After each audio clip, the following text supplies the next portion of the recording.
You can start today just to feel better, to feel healthier, to feel happier, to feel more present, to have a better quality of life. And it all starts in the mind. What are your challenges? What are you struggling with? Self-image, addiction, stress, not enough time, fear, anger? No matter where you're at this moment in time, no matter what you're struggling with right now, you can change your thoughts, change the trajectory of your life, and you can overcome your obstacles. This change is not found in owning more things, reaching a certain status, or the distractions our society tells us are important. This change comes from within you. Open yourself up to the possibilities that life has to offer. Our guest today is proof that my words are not just hollow platitudes or pop guru self-help ramblings. Welcome to the most exciting adventure of your life. Welcome to a new way of living, and welcome to the 5 Mountain Adventures podcast. Hi, I'm Casey. And I'm Andy. And we're on a mission to inspire and guide 1 million people. You know what, friends? Let's break this down. We help people thrive in challenging times, and our goal for 2023 is to help 5,000 people thrive in these challenging times via our podcast and mental fitness one-on-one and small group coaching. And you can help us reach this goal by rating and sharing our podcast, following us on Instagram and YouTube. Help us raise the vibration of our world, moving from anger, fear, and division to courage, understanding, and compassion.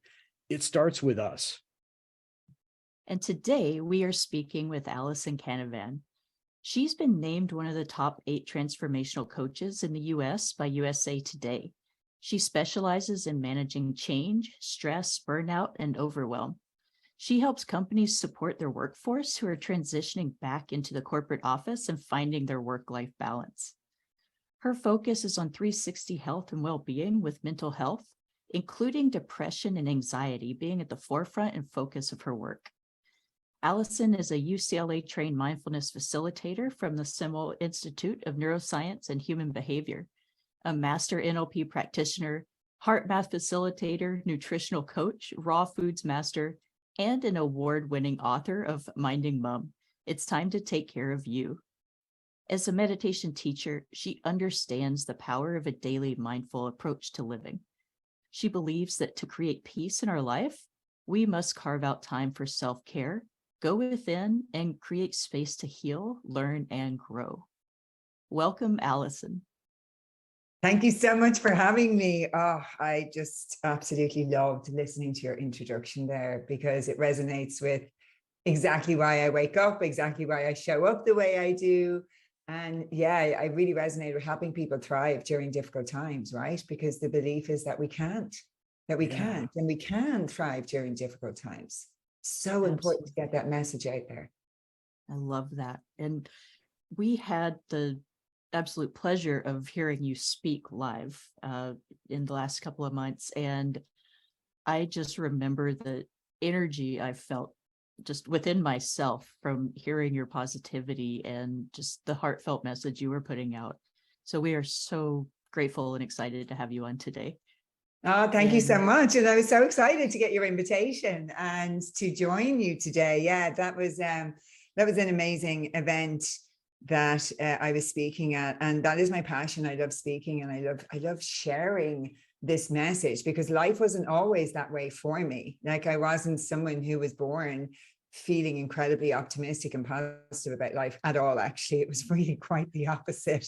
So I am proof that you can change your mind, you can change your life, you can change the trajectory of where your life is going, but it does require you to get real, get honest, get present, get focused. And there has to be a willingness, right? There has to be that willingness from within you to want things to be different, and I think a lot of people, when they move towards change, it has to come from a massive event, that often they hit rock bottom or they feel their back is up against the wall. And what I always say to people is it doesn't have to be that way. You can start today just to feel better, to feel healthier, to feel happier, to feel more present, to have a better quality of life. And it all starts in the mind. Transform your mind, transform your world, right? It really does. Everything begins and ends in the mind. It's either, heaven or hell is Mhm. happening up there at any given time, depending on what we allow in and what stories we decide to go with when our thoughts start to creep in on us. Absolutely. And you just mentioned, you weren't always this radiant and loving, self-loving as well person. And we love hearing origin stories and how you got, from where you were to where you are. Would you mind sharing your journey? Yeah, absolutely. So my journey is it's an interesting one. So I grew up, as you can probably hear from my accent, I'm not American. So I'm from Ireland, and I grew up in Ireland in a lovely suburb in Dublin City. I'm one of 5 girls, went to an all-girls Catholic school, so kind of was educated by the nuns. And I started modeling really young, like at 15.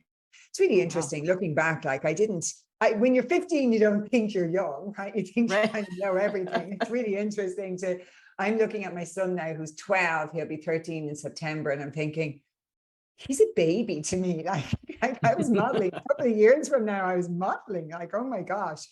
So my mom's friend put me in for a competition and I won it. And I wasn't a young girl who was like, oh, I want to be a model. And I never, ever, I was a total tomboy. I have like scars all over my knees. I was always climbing trees and tracksuits on my bike, so I was not a girly girl growing up. And so I entered this world of modeling and I loved it in some ways. It was amazing. I mean, what a beautiful opportunity. And I had a great start. I represented Ireland in the Ford Supermodel of the World competition when I was 16, and that was in Las Vegas.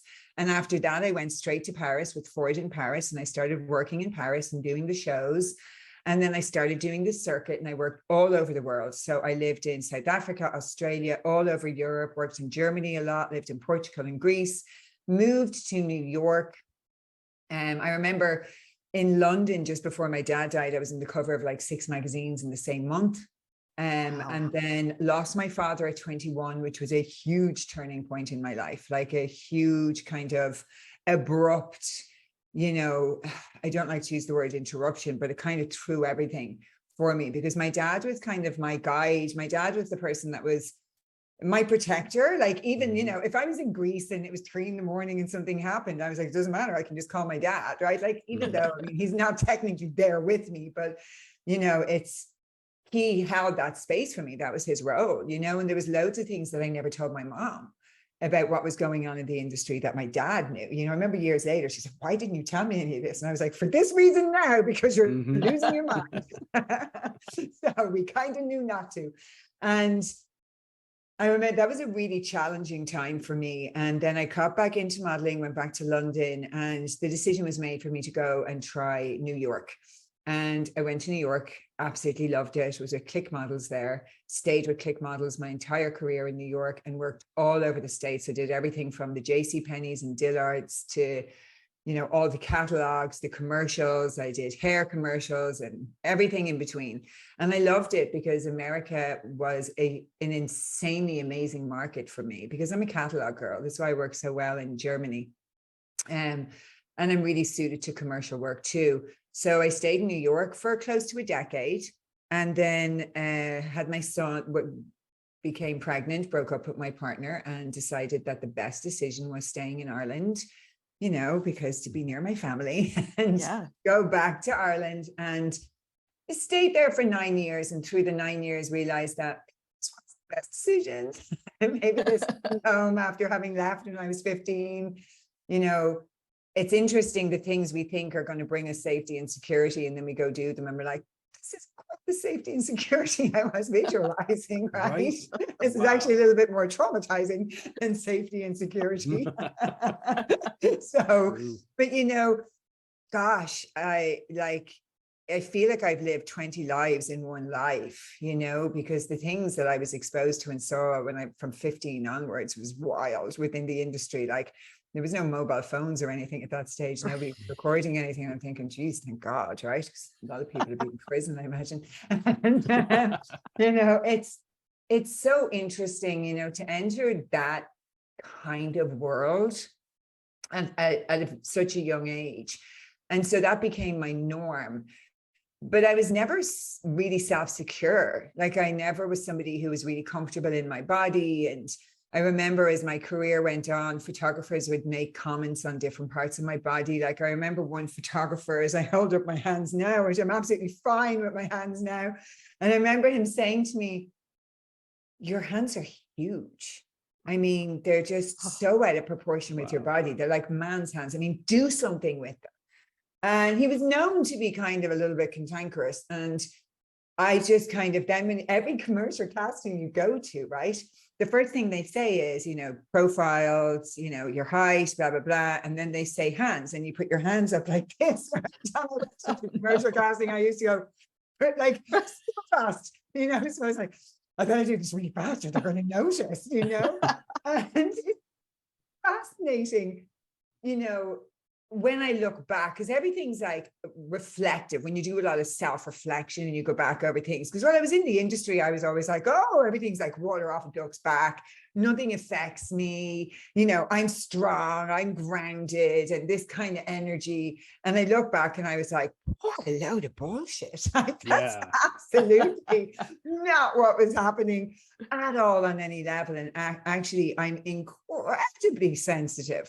I'm just able to put on a good front, but I used to take everything to heart. So like, I remember doing fashion shows. There was a big designer, I won't name names, big famous designer in London Fashion Week. And I remember going in and putting on the designer's pants, and we were doing fittings, and came out, and the designer said they were way too long. And instead of saying we have to cut them up, she's like, I know what's wrong. Your legs are totally out of proportion with the rest of your body. Your legs are too short. Your upper body is too long, blah, blah, blah. And I remember going, oh, wow, my legs are totally out of proportion to my body. And it's, you get this. I remember answering someone a couple of years later, and this girl said to me, oh, I have these amazing jeans you might like. And she was super tall. She's one of my friends, and she's these really long legs. And I was like, oh, I actually have short legs. And she was like, looked at me and went, about, you're like 5'11". And I went, no, I actually have shorter legs. I know, I seem tall. And I'm thinking, isn't it interesting how we take on somebody else's opinion? Something that can be said once, and we take it on as truth. And here I am saying to my friend, I'm telling this story, which is just a story. I'm 5'11". I have really long legs. It's absolutely ridiculous that I brought that story. And I remember a couple of times, like, if designers were putting me in stuff, I'd say, oh, just, if that girl has longer legs, just to make sure if you're looking for someone with longer legs. Like, I'd almost apologize for myself before if they saw it. And there's just a couple of examples that stick out. But, during my career, one of the things that was free and easy was partying. And I was somebody who struggled with a sense of self and with depression and with anxiety. And I was traveling on my own all the time as a very young girl. So of course, instead of anybody around me, maybe having a chat and saying, maybe you're lonely, maybe you're a little bit in fear, 15, 16, traveling the globe by yourself as a model, living in these model apartments, going on 10 castings a day with a map of Paris on my own, trying to figure my way around all this. Like, maybe that's got something to do with why you're feeling anxious and insecure and a little bit depressed. No, we'll just medicate you. We'll medicate you so that you're not nervous flying. We'll medicate you for this. And then, of course, I self-medicated. And, I started the, drinking in Ireland really young. I mean, everybody says, oh, the fashion industry, that's what destroyed you. And no, I was brought up in Ireland. Sorry. I was like, where I was brought up was, there was a huge amount of young people in the area I was brought up in Dublin. Like, it was a lot of people, a lot of young couples moved into this new area when I was growing up. So there was a huge amount of teenagers at the same time, like almost like an overabundance. So a huge amount of drink, huge amount of drugs, huge amount of everything during that time. And of course, as soon as I ingested anything that helped me get out of myself, I was hooked. I was like, oh, wow, this is like escaping from pain, from suffering. I didn't have those words at the time. I didn't know, but I just knew that it was like taking me out of myself. And just even for a while, And I never had an off switch. It's really interesting. Like I can go back and observe some of my friends drinking in fields and stuff, and they would like take a swig and they would hand it back. Not me. Oh no, not me. I'll finish it all. Even if that means like being in the field and throwing up for a couple of hours. Like it's just that off switch was never there. It was never there. Yeah. And so through the years, that just kind of became worse. I think in your 20s, you're young. You know, I remember a makeup artist saying to me, you're so lucky because you're young. So you're able to go out till 3 a.m, turn up to a shoot and have the most amazing team of hair and makeup artists there. You know, you're also in your 20s. It's not really affecting you. But then you start to get older and it does. And the highs need to be higher and the lows become lower. And so you end up just chasing any kind of stability you can in the most unhealthy ways, you know? So yeah, that was kind of my upbringing. I mean, I had an amazing time when I was modeling, but it also gave me free rein to be completely self-destructive as well during those years. Wow. Thank you Yeah. for sharing that. What an intense way to live, especially from such a young age. I mean, just thinking about traveling the world from the age of 15 and mostly on your own. And Yeah. your biggest influences are, well, these photographers and, you know, managers and people just really not looking out for your well-being.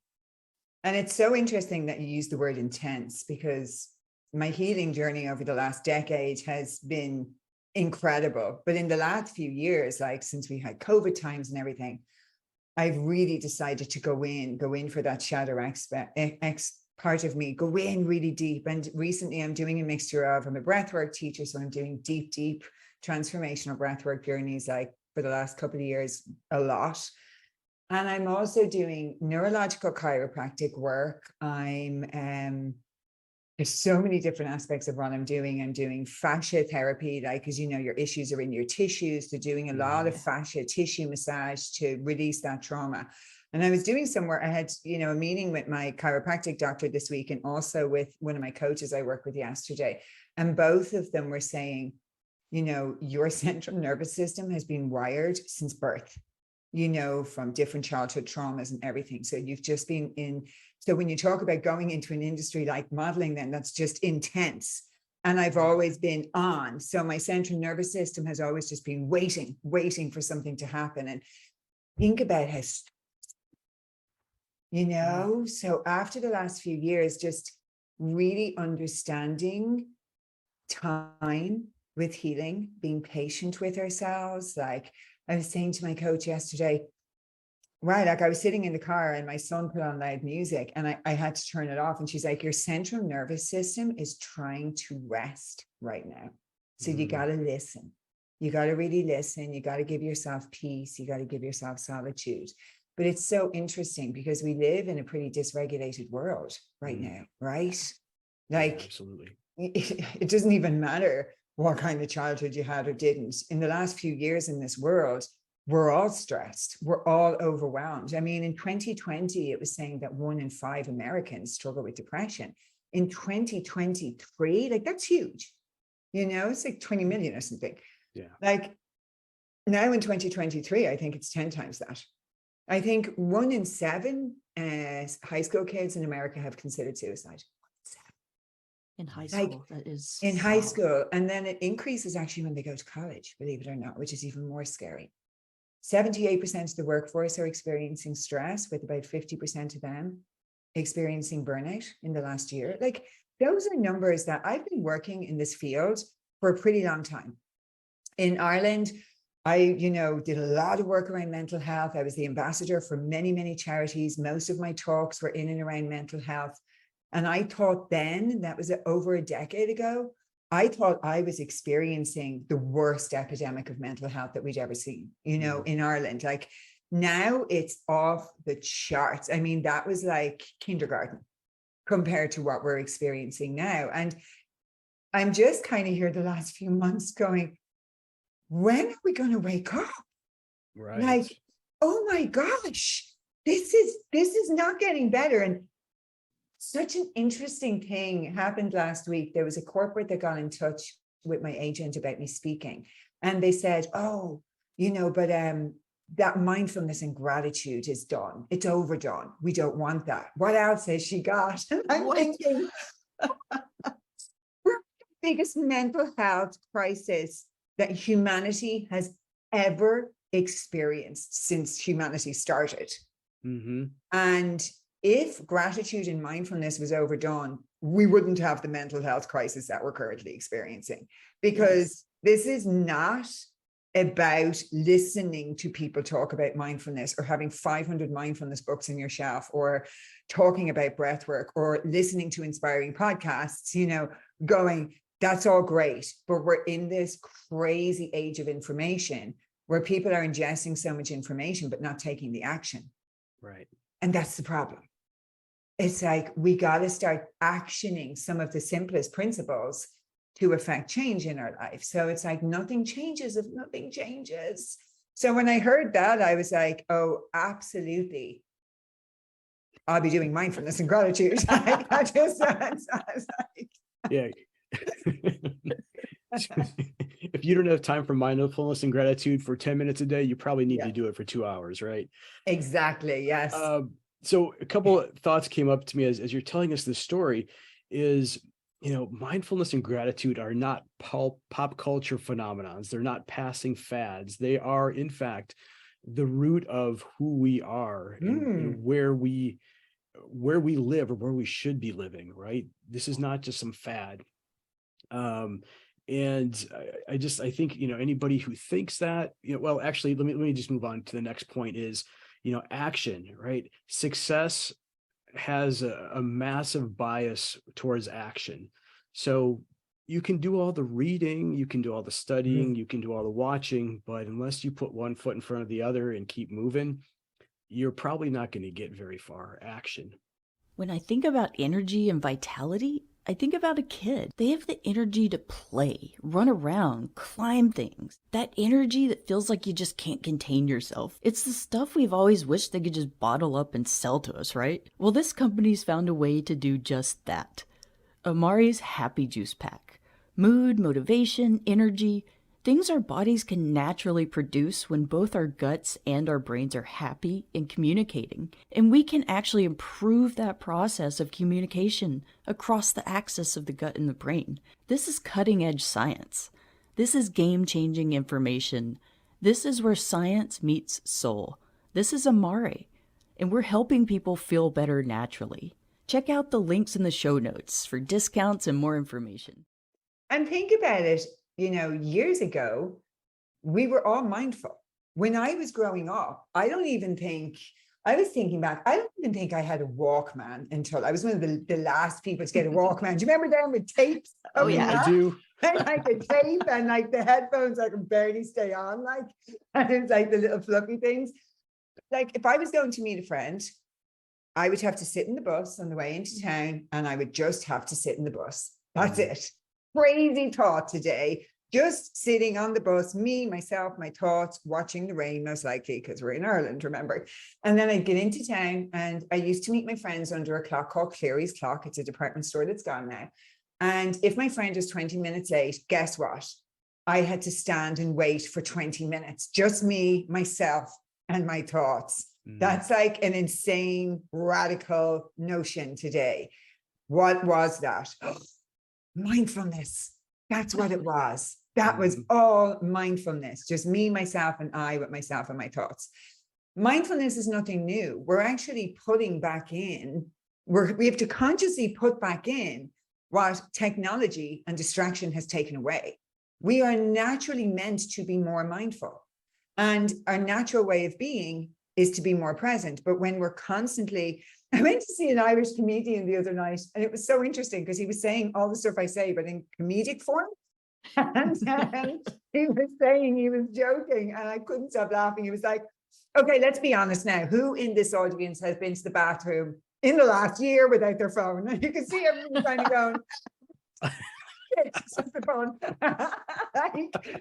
And I just went, oh my gosh, I do that too. Like, we don't realize how much it seeped into our life. 2 weeks ago, I decided I was going to do a 24-hour detox. I am the queen of loving doing mini experiments on myself. I do 30 days of this, 30 days of that, and 30 days of an intense breath work, and 30 days of starting my day with kickboxing. So I just love doing that because I love variety. I love kind of freshening things up for myself. Or can I do, and what I did before this podcast, I was in the mirror in my bathroom and I did a rampage of appreciation. So I literally started speaking into the mirror everything I'm grateful for right now in my life. And I always get so excited because I'm like, wow, this shit really works. It's like it comes to the end of it and I was going, I feel really energized and light and buzzed. And like, it's just the power of words, speaking the power of words.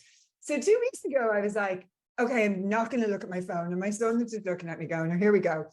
So I tried it the day before and of course kept forgetting. And James was like, Mom, you're not supposed to be on social media today. I'm like, that is very true. My 12-year-old son who's watching me right now and telling me that I'm not. So that evening I went, okay, that's it. We're turning the phone on and we're turning it off and actually putting it in my drawer. And it's staying there until Monday morning. And that's it, because I clearly can't have it on me because that's not possible. Because my story, which was a great fairy tale of I am very responsible with the phone, was clearly a load of nonsense. So that's what we were beginning to emerge from this exercise. And we got into the car, we were leaving the next day. And I started to really see how dependent we've become on technology. Like as I moved through my day, I was like, this is wild. So we're leaving the house and I'm like, when to turn on the alarm. I turn on the alarm from my phone. I'm like, Yep. What are we going to do? So James is like, I'll run in, press the alarm, and then run back out because I can time it. And I'm like, do you know that that's actually how I used to have to do it when I was a kid? Because we had no other choice. Right. So it would be, and we'd all have to be out the front door before the last beep. So that's actually the way it used to be. He was like, oh my God, that's so crazy. Then we go to the shopping center and I buy him trainers. And the girl at the cash desk says to me, oh, thank you very much for shopping here today, blah, blah, blah. Here's your receipt. If you scan the code, you get 20% off your new pair of trainers. Now, I don't know if anybody here is listening and has any kids, especially boys, who go through trainers like in record speed time. And I was like, oh, awesome, $20 is a lot, right? Off the next pair. And she goes, but you have to scan the code today. Okay, there's strike two. And then we go to a restaurant and he says, oh, you can scan for it. We don't have, I said, do you have a paper menu? No, we don't. By the way, they do have a paper menu. They're just lying to you. Let me tell you how. And so then he said, you have to scan for the menu. And I looked at him and I went, I don't have a phone. He looked at me like I was absolutely insane and there was something wrong with me because I didn't go on to explain why. Because James is like, please don't tell everybody, Mom, what you're doing, because I talk to everybody. So I was like, I don't have a phone today. And of course, I'm bursting to tell him the reason why. And of course, he proceeds with a menu. And then at the end, he said, oh, he forgot. And he said, we're not taking payment anymore. You have to pay with the app. And I'm like, well, then you're not getting paid. I mean, all of a sudden, they were miraculously able to accept cards again. It was incredible. It was just like a miracle.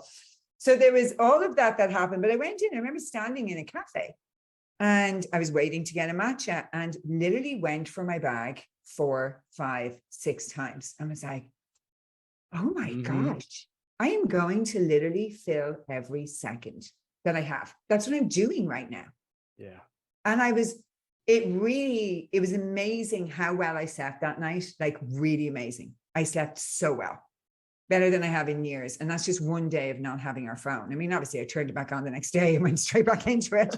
But there was so many learnings in the exercise of how dependent we are on our phones and really how we don't realize how much they've taken over, how we have no space for our thoughts, no space for presence, no space for awareness, no space for introspection. Is it any wonder that we have a mental health crisis of epic levels at the moment? No, it's not. No. We're not meant to be on these machines all the time. We're just not. So interesting how humans have created all this technology to help save us and make our lives easier. And all it's done is pulled us further away from ourselves. It created this distraction and way of, well, not connecting. And I think the word convenience is interesting, because Yes. are convenient foods really convenient? Not really, because they're full of sugar and salt and additives Killing and us. preservatives that are killing us and making us fatter and more unhealthy. So our epidemic of busyness, our convenience is costing us our lives, literally. I don't say that to be dramatic. It is literally costing us our lives. It's costing us our health. It's costing us our presence. It's costing us our relationships. Our relationships are suffering as well because of it. I don't believe in convenience. I'm like, what's the cost of that convenience? You know, because there is a cost. There's a huge cost to our health and well-being. Yeah, I actually read an article not too long ago that someone did a study of, they polled, I forgot the age group, but a number of people about, would you rather take a pill that would fix all your problems, or, actually take the time to get to the root of the cause and work through issues? And well, 90% of these people studied would much rather just take a pharmaceutical pill. No, I mean, I know That was that's staggering out there, to me. but hearing that is dating, isn't it? Like, yes. The one thing I say to I had a client just before I came on to do this today, and I was just reiterating to her this morning, there is nobody keeping a big secret from you. There's just not. I know sometimes we think they are. It's like, oh, the next book, oh, the next something. And I'm guilty of this too. Like, I'm going to hold my hands up, I used to be the queen of living in New York. I started meditating in my late teens, early 20s. And so I used to go to this amazing Buddhist center called Canavan Buddhist Center in New York. Honestly, if anyone's in New York, there's one of the best teachers there called Canavan Morton, who can teach New Yorkers. In my eyes, he's freaking genius, right? he can help you make sense of life in New York through the Buddhist teachings. I mean, that man literally gave me more calm and confidence in all my time in New York than anything else. And I used to leave his sessions kind of walking home going, oh, I get it. And of course, a couple of days later, it'd be gone again, and like, how come I had it there in my hands on Wednesday? But it was also his energy that was being transmuted, his just energy of being. And he was really lived these principles. But I used to go to retreats. Like, I was joking with my friend yesterday, and I was saying, gosh, I used to go up in these retreats up to, upstate New York, to these Buddhist centers, and I'd be in the kitchen peeling thousands of carrots and potatoes with the nuns, and then I'd go back to New York and I'd party my ass off. And so we were like talking about, like, the pendulum is trying to find its way to the middle, but with me, it's like right over here, and then it's right back over the other way again, And it's interesting, a lot of people with trauma, it's like it's extremities, right? Because when you have an addictive, I'm in recovery 8 years. And when you have an addictive nature and personality, it's kind of like we channel it into other things. You see people who do this with the gym, and when we're overly addicted to the gym as well, and it's obsessive, that's a stressor too, right? It's kind of like too much of anything. But I just remember these retreats, and I literally had the mindset of, if I go, it was also a lot of the victim consciousness that was going on with me as well. Like, I'm kind of amazing. I'm going to go and dedicate 3 days of my life and meditate. Therefore, I'm amazing, right? So I deserve peace and happiness. Like, I literally had such a deeply connected relationship with the victim aspect of myself. Like, it was a thing. It was a thing. That was quite the breakup. It was one of those dramatic breakups. And it really is the first stage of consciousness. The victim consciousness is the first stage of consciousness. And I remember watching something recently. I think Greg Braden was being interviewed by Lewis Howes. And it was on in the background, and it caught my attention because they started talking about the victim consciousness. And it's something I've been studying for years from lots of different aspects. And he was asking Greg, I think it was Greg Braden he was asking, or what, who was it? Anyway, the conversation, he was like, how many people how much of the population would you think are in the victim consciousness? And I think he said something like 95%. And I turned Wow. around and I went, I mean, there's one thing knowing it because we see it all around us, but it's like you just said about that study, Casey. Like, it's one thing knowing it, and then we hear these things and it catches us in the moment, you know, to think that 90% of people want to take a pill, but also that level, 90% again, are living in the victim consciousness. Like, it really shows us what kind of world we live in, you know. And I wouldn't be doing the work that I do if I don't believe that everybody can change, because I do believe that everybody can change. I believe that everybody can live their best life. Otherwise I wouldn't get up every day, right, and do what I do. I have great faith in humanity, but I do find it fascinating that the first stage of you know, awakening and awareness and consciousness is the victim consciousness, and that then it moves into the, you know, by me stage, which is the co-creation stage, where we actually wake up and realize, oh, I'm responsible for my life. Like, I know for a lot of people in addiction moving into recovery, this is more pronounced for people who are in recovery, because it's all of a sudden like, I can't keep blaming everybody else for where I am. I can recognize that shit happened and terrible things happened to me when I was younger, or my parents were X, or this happened, or a teacher. But if I keep blaming everybody, I'm never going anywhere. I'm just going around in circles. And that's I think the most challenging step for people is to kind of take that moment to go, I'm 100% responsible for my life. Like, even saying that to people, you know, if you get quiet when someone says that to you, you're 100% responsible for your life. And really notice what happens within you. Does your inner highway of stress light up? Do you get a little bit of a knot in your stomach? Does your ego immediately want to kick in with, oh, so you're saying that my husband doing this, or you're saying that my ex-boyfriend, oh, so you're saying that this is my fault? The victim wants to answer back because it's fighting for survival.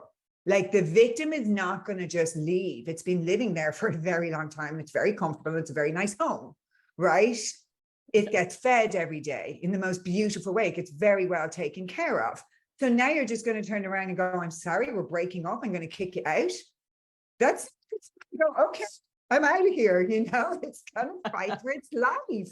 Absolutely. It's the ego, yeah. And it's going to say, no, it's not your fault. You're the one in the right. They're all wrong. And let me give you 500 reasons why you should believe that, right? It's super convincing that you're like, yeah, that's true. Yeah, you're right. Yeah. Okay, let's stay in the victim. So we move from co-creation back to the victim, co-creation back to the victim. And then with the beautiful work of awareness, we get to catch ourselves and understand, oh, I see what's happening here. I'm having a pity party. I'm in the victim consciousness. So over time, doing this work, we get to stay in that state of consciousness less and less. So whereas before something might have put you into that state of consciousness for months or years, you know, now it's weeks and days, and then eventually hours, you know, and that's why we do the work. Yeah. It's, what you just said resonates so much with me, because that's the journey, right? That is the experience that I went through, I go through, right? It's never really truly gone. It's always kind of in the back of you're nipping at your heels, but your ability to shift from victim mentality to creation or co-creation mentality it becomes faster and faster and faster. But you have to keep an eye on it, right? Because the minute something goes wrong, it's right back there going, hey, see, I told you. And then you have to, you know, access the tools that you use and shift your mindset as quickly as possible to get back into that positive state.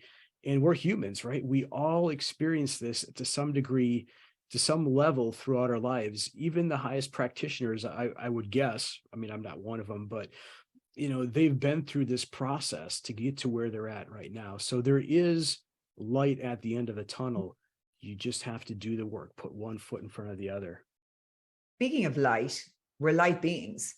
And recently I have been just called, it's so interesting what you said at the very beginning of today's podcast, Andy. I really heard you said, you know, if you don't have time for 10 minutes, this is what my teacher used to say, you should do 2 hours. And recently Spirit's just been saying to me, you need to sit in silence for longer. And I'm like, oh, okay.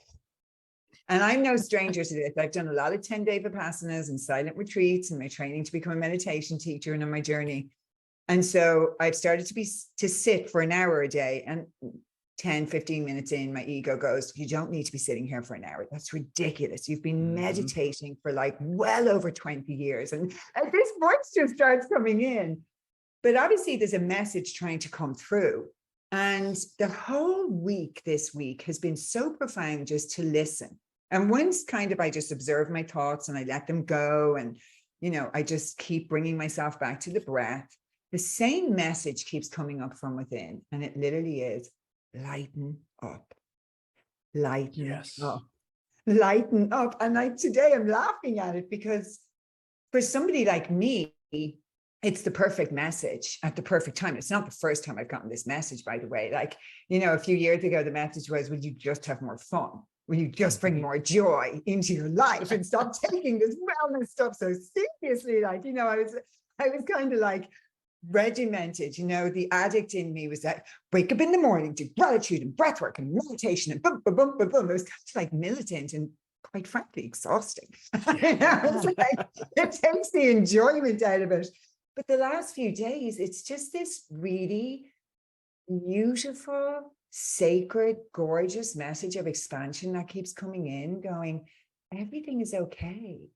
All is well. Like you're safe. You're in this expansive zone. You know, take more time to go within, but lighten up, will you?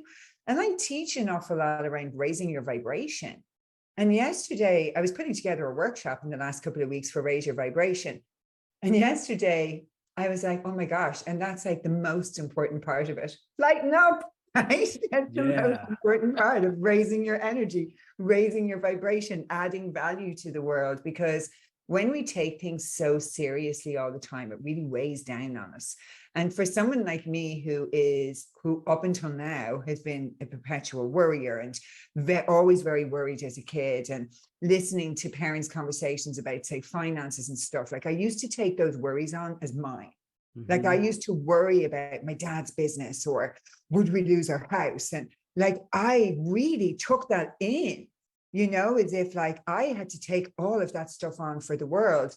And I realized that like over the years, if I'm even talking to other people, I will worry about them. Like if something's happening, I will really worry about them and it'll be with me. So that message has been so beautiful because when I get messages, it's not just for me, it's collective, right? Because we're all one. There's no separation. We're all one consciousness. And it's been so beautiful. Just like I said to my son last night, I was putting him to bed and I said, oh, I have something to tell you. He's like, yes, mom. He just thinks I'm off the wall, which, you know, I said, like, you know, a different, more kind of normal mom. He goes, no, I think you're hilarious. It's like, he's the kid that every night we have a gratitude stone, like a little stone like this beside his bed since he's been a toddler. And then it's a reminder for both of us that we end the day with gratitude. I put it in his hand. And it's also a way of conversation, finding out what's happening in their day and just saying, what are all the good things, you know, that happened to you today? And what are you grateful for? It helps because we start our next day the night before. So, you know, we start our next day when we're going to sleep. The energy we go to sleep in is the energy we wake up in. And so I've been doing that with him since he's a toddler, and he's in school and they're studying 7 habits of highly effective teenagers in his school. And of course I found a school called Gratitude School because that's just what I would manifest. It's so interesting because the teacher said to me, I asked them to write 8 things that they're grateful for, and he wrote like 100 and something down. And it was as I dropped my gratitude stone, and it's like drop the mic. And it's so interesting because for me, it was like, wow, all of the years of doing gratitude at night meant that was so easily accessible for him. His brain is wired that way. His brain is wired to see the good. And so if anybody ever thinks, which you can, by the way, when you show up and you do this work, you could be doing it for years and you could think, what is the point? I am not really seeing any change. I am not really seeing any major growth. And know that there is always change happening. I mean, you would literally be the only person that natural law doesn't apply to. If they're showing up, doing the work, and nothing is happening, it would be like, you're the person I want to study, because it's just not humanly possible. But it was so fascinating for me because I was like, wow, that's the power of gratitude. There is the power of gratitude. I can't visibly see it on a day-to-day basis in our lives, but like in an example like that, where it was there, he was just able to tap into it, is remarkable. So it does show us the work is worth it. Yeah. Absolutely. It's very interesting talking about ego and victim mentality. And I always find the harder I try to push that away or to get outside of that, the more it fights me, the more it holds on and tries to pull, the lobster analogy, pulling me back into the boiling water. And pushing through that every time I realize it, there's always that brighter, bigger gain on the other side of that. And it's not a big snap, it just happened, but days, weeks later, you're like, oh wait, I'm not thinking that way anymore. And can we love it? If love is the highest aspect of who we are, and love is our true nature, can we turn towards it and love it? Because very often we're scared of it. We're scared of that voice, and we don't want to turn towards it because it's like, it's incessant, and we can repress it. What is depression? A lack of expression. It's stuff that we've suppressed and repressed inside of us and that we feel we can't express. That's what depression is. Everything is energy. Every single thing is energy. Yes. Depression, pressing our energy inwards, keeping it all within as if we're about to explode, which causes apathy. And let me tell you, I suffered from horrific depression for years. It's in my Minding Mum book about postpartum depression. I am no stranger to the darkness, let me tell you. And anxiety as well, massive anxiety. I used to be hospitalized with anxiety attacks on heart monitors because I genuinely thought I was dying. So I get it. And anxiety, too much energy, too much worry about future things that might never happen. And really, both of them are not being in the present moment. Yeah. But we've got to acknowledge the parts of us seeking our attention too. It's important. It's important to be the witness to those parts of us looking to speak to us, because they're our teachers as well. And when we think and when we have the illusion that we're only good, good, bad, we can label all these things. We have this crazy kind of idea in society that, if we're not happy and joyful and, in gratitude all the time, well, then we have to go and visit someone and help get them to help us. What if it's okay to have a bad day? What if it's okay to have been working really hard and take 2 days in bed? What if that's actually okay? What if that's what your physical body needs to renew, regenerate? Like, what if we normalized not being on all the time? What if we normalized this myth of being, like, if you were happy all the time, that's not normal either. Right. So what I always encourage, and I was teaching in schools in Ireland, I used to teach them about emotions, and I made this beautiful graphic, right, with the journey of emotions. And what are emotions? Joe Dispenza calls it the energy of emotions are energy in motion. Now we go back to everything in this universe is energy. We live in an energy-based universe. So our emotions don't want to stay. Energy wants to keep moving. It does. It wants to keep moving. And when energy gets stuck in us, that's when it causes problems, right? That's when we get a dis-ease. Everything's in words. When we're not at ease with ourselves, we are at a dis-ease with ourselves.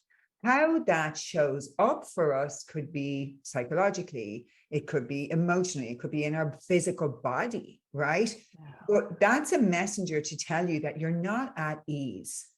You're not at ease with yourself, with life. And that's then where the deeper work comes in. Well, what is seeking to emerge from within me? What's trying to tell me, give me a message about where I am and who I am in this moment? And so that's why there's no shortcuts. Zip, zero, zilch. There's no shortcuts to doing the work and to really reconnecting and coming home to ourselves and being in silence. The answers only emerge in the space. They only emerge in the silence. And they don't come from anywhere else. So you can go to therapists and counselors and whoever, even I'm a coach. You can keep going to people for the rest of your life, hoping that they fix you. But until you go in and you do the work, nobody and nothing outside of you can fix you. And I know because I spent a lot of money for many years thinking that other people can fix me. You know, I was busy.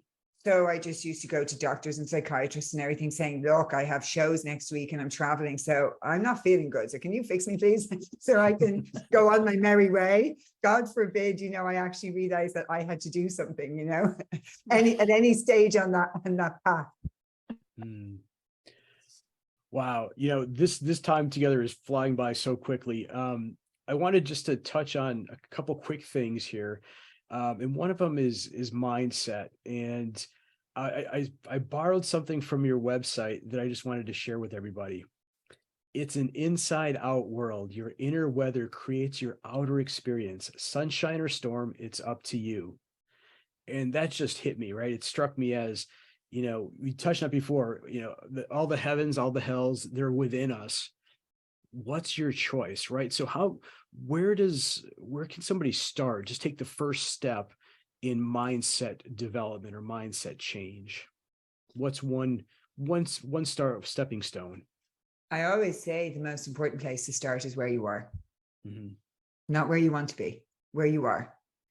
Because if you're not fully present to what's going on now, you're going to be living in the I'll be happy when energy, you know, and it's this destination addiction that we have. So we have to understand that we have to be present with what's going on right now.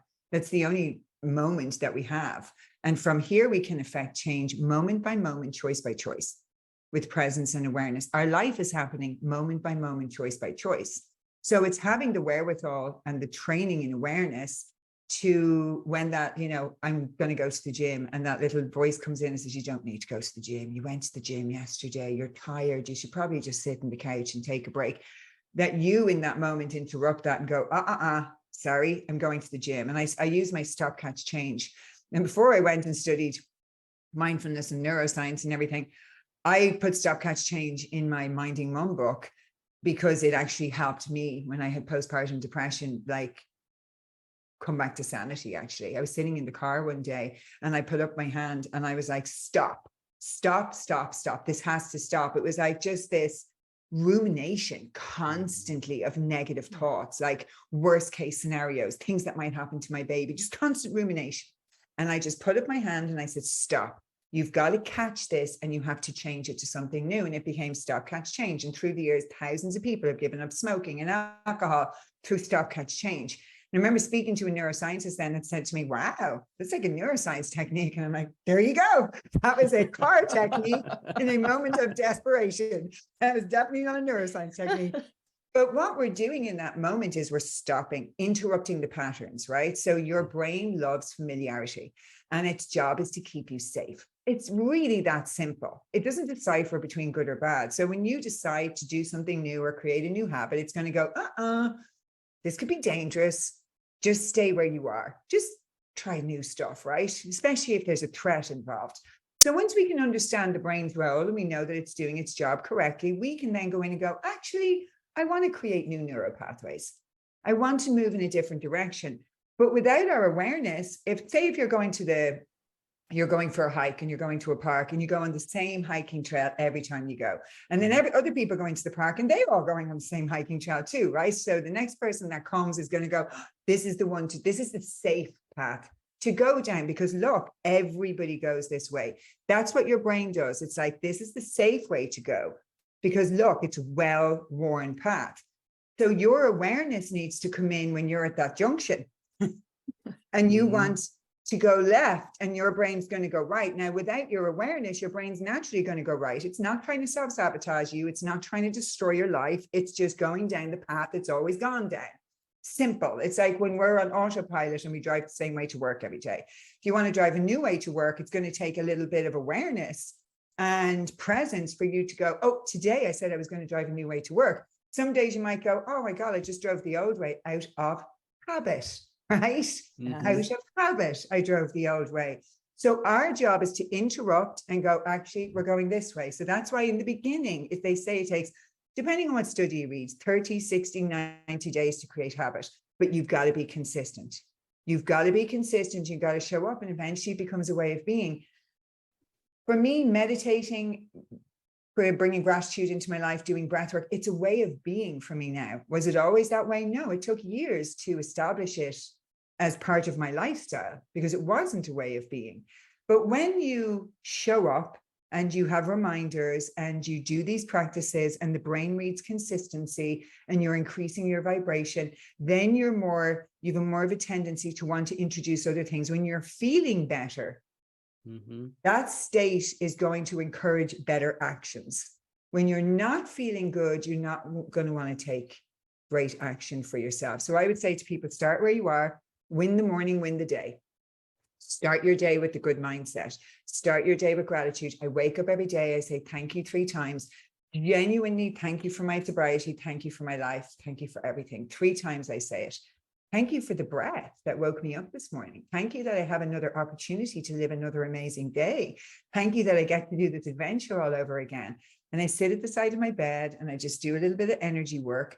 I set an intention for the day. And if I wake up agitated, the first mantra I go to is, today's a great day. Everything is always working out for me. Miracle shall follow miracle and wonder shall never cease. And my biggest influence, and that's from Florence Scovel Shinn's work, The Game of Life. She was a mystic and a teacher in the 1920s. And I picked up her book over 20 years ago and I still have it. It's one of those, it's really thin book. And literally, she's one of the most profound teachers. It's like every personal development book could come from that book. And she wrote it in the 1920s. And to me, it's more applicable today. I remember watching an interview with Louise Hay only about 2 years ago, like a really old interview of Louise Hay. And the interviewer said to her, where did you get your inspiration from? And she said, oh, Florence Scovel Shinn. I was like, whoa, me too. Yeah. Oh, yeah. We've got to thank her for bringing so many great authors to the forefront too, right? You know, just her whole publishing company is just amazing. The work that she's done, you know, Dyer to just name one, right? Yes. Just amazing. You know, wow, we are bumping up against the hour mark here, and I just want to thank you. I'm so grateful. All the energy that you have brought here for us today and for our listeners, it's been beyond anything I could have imagined or hoped for. So thank you so very much. And thank you to both of you, Andy and Casey, for having me today. I've really enjoyed it. And thank you for the work you're doing, because it is really important work. You know, keep shining your light as bright as you are, because you're making a difference in people's lives, which is what matters. Absolutely. Thank you so much for your time and energy. And I couldn't say it any better than Andy just did, but it was a true pleasure to have you on. And before we sign off, where can our listeners go to find out more about the work you do and how to work with you?